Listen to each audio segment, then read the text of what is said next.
Alegria no lugar onde estou. Esse é o título desse estudo, deste dia, que se encontra em Filipenses 1, versículo 12 ao versículo 26. Desde o domingo passado, nós começamos a fazer uma série de estudos da carta que Paulo escreveu à igreja ali em Filipos.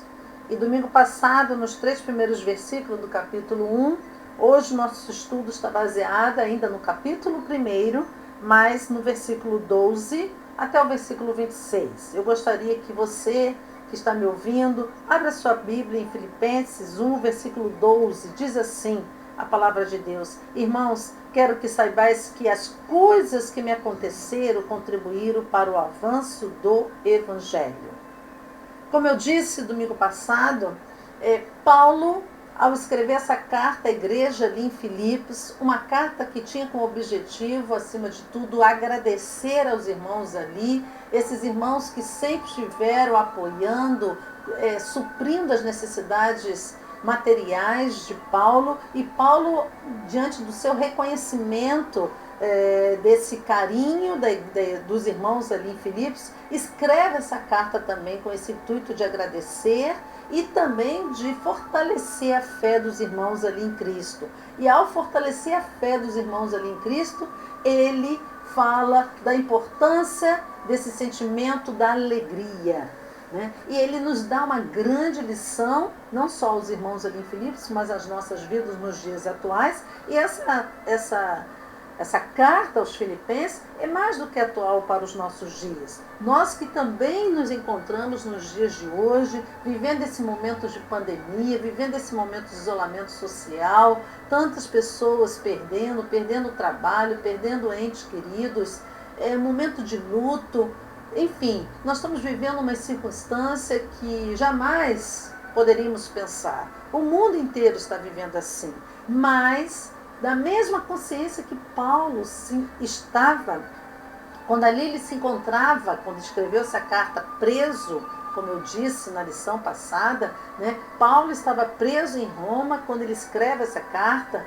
e mesmo estando nessas circunstâncias, ele estava feliz. Lá no capítulo 4, versículo 4, que é o versículo chave desta carta, Paulo diz assim: alegrai-vos sempre no Senhor, e digo outra vez, alegrai-vos. Então Paulo está dando aqui uma grande lição a todos nós, que mesmo diante das circunstâncias, o sentimento que nós temos que ter, porque temos Cristo Jesus no nosso coração, porque conhecemos a palavra do Senhor, porque sabemos que Deus está no controle de tudo, é de alegria.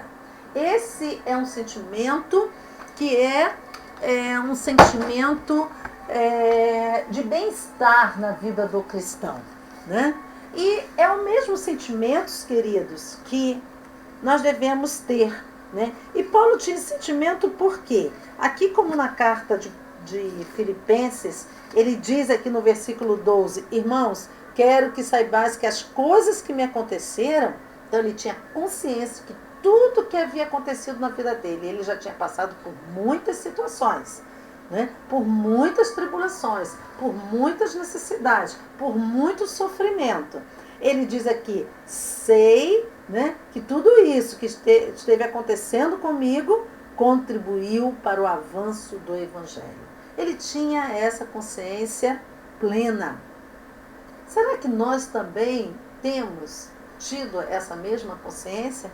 Que tudo que estamos passando e que já passamos, se estamos no centro da vontade de Deus, se estamos vivendo o centro da vontade de Deus, tudo tem sido permitido pelo próprio Senhor para o crescimento, para o avanço do Evangelho, para o bem, o nosso bem. A palavra de Deus diz assim, todas as coisas contribuem para o bem daqueles que amam a Deus. Será que esse versículo só encontra sentido quando estamos bem? Não. É exatamente o contrário. Exatamente no momento que estamos passando por alguma situação de dificuldade, é que nós precisamos ter consciência que tudo contribui para o bem daqueles que amam a Deus. E essa era a lição que Paulo estava querendo passar nesse versículo 12, né? Irmãos, quero que saibais, isso falado por Paulo, quero que saibais que as coisas que me aconteceram contribuíram para o avanço do Evangelho. Paulo está dando aqui um grande testemunho, né, da sua intimidade com Deus, da sua percepção de que Deus estava agindo em tudo. Queridos, é o mesmo sentimento que eu, quando eu vejo essa passagem de Paulo, eu lembro, me reporto lá para o profeta Abacuque. Abacuque 3, versículo 17 e 18, o profeta dizia assim, e versículo 19 também, versículo 17 ele diz: ainda que a figueira não floresça, nem haja fruto nas videiras, ainda que o produto da oliveira falhe e os campos não produzam mantimento, ainda que o rebanho seja exterminado no estábulo e não haja gado nos currais, mesmo assim eu me alegrarei no Senhor, exultarei no Deus da minha salvação. O Senhor Deus é a minha força. Ele fará os meus pés como os da corça e me fará andar sobre os meus lugares altos. Ao regente da música para instrumentos de cordas. Então eu me alegrarei no Senhor. O profeta Abacuque tinha a mesma consciência que o apóstolo Paulo está apresentando aqui, nessa experiência dele, que mesmo estando preso, ele via Deus agindo e o evangelho avançando, né? Porque Paulo, enquanto ali estava preso, veja que o versículo 17 fala que ele teve a oportunidade de pregar e testemunhar do evangelho para os guardas que o vigiavam ali, né? Ele era vigiado pela guarda pretoriana, e essa guarda renovava, todo dia nós tínhamos novos guardas ali vigiando, e ele teve a oportunidade de pregar o evangelho ali, né? E aí verso 14 ele fala: e animados pelas minhas prisões, a maior parte dos irmãos no Senhor tem muito mais coragem para falar sem medo a palavra de Deus. Quer dizer, ele percebia que Deus permitia que ele passasse por aquela prisão, porque ele ia trazendo motivação, ele ia trazendo motivação, né, para os irmãos continuarem pregando o evangelho. Queridos, e aí ele fala que mesmo assim poderia estar alegre. Alegria no lugar onde estou, né? É claro que quando o homem sem Deus, o homem sem ter Jesus, o homem que não conhece a palavra de Deus, é muito difícil ele entender. Por quê? Porque os valores desse mundo são muito diferentes dos valores de Deus. E eu diria que os motivos de alegria do cristão são opostos dos motivos seculares, né? O mundo aí fora mensura a alegria sendo uma sensação, né? Mas para o cristão, a alegria é uma condição de bem-estar, independente das circunstâncias, como eu disse, né? A alegria do mundo depende do ter, queridos, mas do cristão é do ser. Independente de eu ter, eu posso estar com dificuldade, como Paulo se encontrou muitas vezes com dificuldades materiais, mas ele estava alegre, né? Por quê? Porque a nossa condição de estar alegre é de ser ou não ser. E aí fora é de ter, né? Também a alegria do mundo depende do receber, né? Quanto mais as pessoas recebem, elas querem estar na condição de estar, venham a mim, receba, receba, receba. Mas do cristão, né? Do crente em Cristo Jesus, não é do receber, né? Mas é no dar, né? No doar. Veja que são pensamentos opostos. No mundo secular, a alegria ela está baseada no galgar posições. Entretanto, no crente em Cristo Jesus, está no servir. Então, são valores que eu quero dizer para todos nós, né, os que estão me ouvindo, são valores diferentes. Mas eu pergunto para você que está me ouvindo, meu amado irmão, Em que está calcado os seus valores? Para que você tenha esse sentimento de alegria. Uma alegria que independe das circunstâncias. Né? O Salomão, em Provérbios, ele, obviamente, ele diz ali que há tempo para todas as coisas. Não é verdade? Ele diz que há tempo para chorar, há tempo para rir, há tempo para morte, há tempo de tristeza. Né? Mas isso é temporal. Tempo aqui em termos de momentos. Para o crente Jesus, o sentimento de alegria, né, é atemporal, é independente das circunstâncias. Independente das circunstâncias. Então, Paulo, ele fala aqui, né, que, melhor dizendo, né, o salmista, em Salmos 30, capítulo 5, ele diz lá que o choro pode ser por uma noite, mas pela manhã vem a alegria. Salmos 30, versículo 5, parte B. Por quê? Porque a alegria para o cristão é uma condição de bem-estar. E é atemporal. Eu posso até ter um dia de choro, que é temporal. Mas por eu ter Cristo Jesus, ter a consciência de que Deus, eu sirvo um Deus que está acima de todas as coisas, a alegria é um sentimento permanente. Né? A tristeza pode ser temporária. E deve ser temporária. Né? E Paulo também fala isso. Né? Mesmo que a situação humana não favoreça, meus queridos, você pode ser fortalecido pela alegria do Senhor.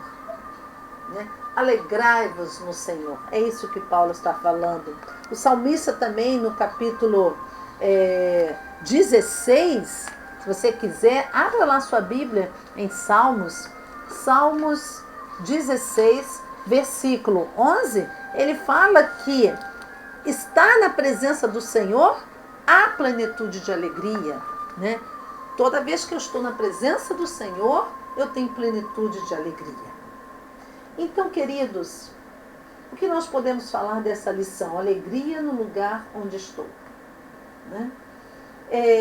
Através de Paulo, nós podemos ter essa grande lição para as nossas vidas. Muitas vezes, não estamos desfrutando dessa alegria por falta de conhecimento da palavra de Deus. Será que isso tem acontecido com você, meu querido? Né? A alegria não é apenas natural, como eu disse, ela é sobrenatural. Essa alegria que Paulo está falando aqui, ela é sobrenatural, que independe das circunstâncias que passam, né? Levando em nossas vidas, né? Que passam em nossas vidas. Quando as circunstâncias adversas se levantarem, querendo roubar a nossa alegria, queridos, nós devemos ter a consciência, como Paulo ali está falando no versículo 12, né? A consciência de Deus a quem nós servimos. Né? Você tem consciência disso? Né? Você tem consciência disso? Né? A alegria é uma característica do fruto do Espírito Santo na nossa vida. Então, eu sou o templo do Espírito Santo, eu tenho a presença do Espírito Santo em minha vida e, como fruto do Espírito Santo em minha vida, essa alegria ela deve ser permanente, né? Em nossas vidas. A alegria, então, é um estilo de vida do crente em Cristo Jesus. A nossa fonte de alegria é espiritual, queridos, e não carnal, não material, mas é espiritual. A alegria é um sinal que de que nós andamos pela fé. Pela fé. Eu quero ir lá em Tiago, capítulo 1, versículo 2 e versículo 3, Tiago nos ensina também assim: meus irmãos, considerai motivo de grande alegria o fato de passar por várias provações. Né? Verso 3 diz assim: sabendo que a prova da vossa fé produz perseverança. Por isso que eu estou dizendo aqui que a alegria é um sinal que nós andamos pela fé. Né? Andamos pela fé. Então ele diz aqui, era considerai motivo de grande alegria o fato de passarmos por várias provações. Né? Porque, sabendo que a prova da vossa fé produz perseverança. Ainda verso 4 ainda diz: e a perseverança deve ter ação perfeita, para que sejais aperfeiçoados e completos, sem vos faltar coisa alguma. Queridos, então nós podemos ver aqui que Paulo nos dá essa grande lição. Né? Paulo encontrava com muita dificuldade. A questão é que eu pergunto a você: se você fosse preso injustamente, como Paulo foi ali, você poderia também saber aproveitar essa oportunidade? Você poderia saber aproveitar? Porque Tiago aqui está dizendo que a gente deve considerar tão grande alegria o fato de passarmos por várias provações. Ou seja, devemos, queridos irmãos, encarar as dificuldades como oportunidades de colocar a nossa alegria em prática. Você tem encarado todas as dificuldades que você tem passado como uma grande oportunidade que Deus tem lhe dado para você colocar em prática a sua fé, a sua alegria, a ação, o fruto do Espírito Santo na sua vida, que é a alegria também? Essa é a sua grande oportunidade. Então, o nosso desejo é que, através dessa lição, através desta carta, né, a próxima lição vai continuar falando sobre a alegria. Né? A lição que Paulo nos dá aqui, nesta manhã. Alegria no lugar onde estou. Como você tem estado? Triste? Deprimido? Murmurando? Por causa das circunstâncias? Ou, em meio a essas circunstâncias, você tem demonstrado a sua fé em Cristo Jesus, sabendo, tendo consciência que tudo contribui para o avanço do Evangelho, tudo contribui para aproveitarmos e darmos testemunho de que Cristo nos completa em tudo. Que Deus possa estar abençoando você e sua família, e você possa estar meditando nessas palavras de Paulo, né, na sua vida, e pedindo que o Espírito Santo possa trabalhar de forma que o fruto do Espírito possa, de fato, estar presente na sua vida, mesmo diante das dificuldades. Que Deus nos abençoe. Amém.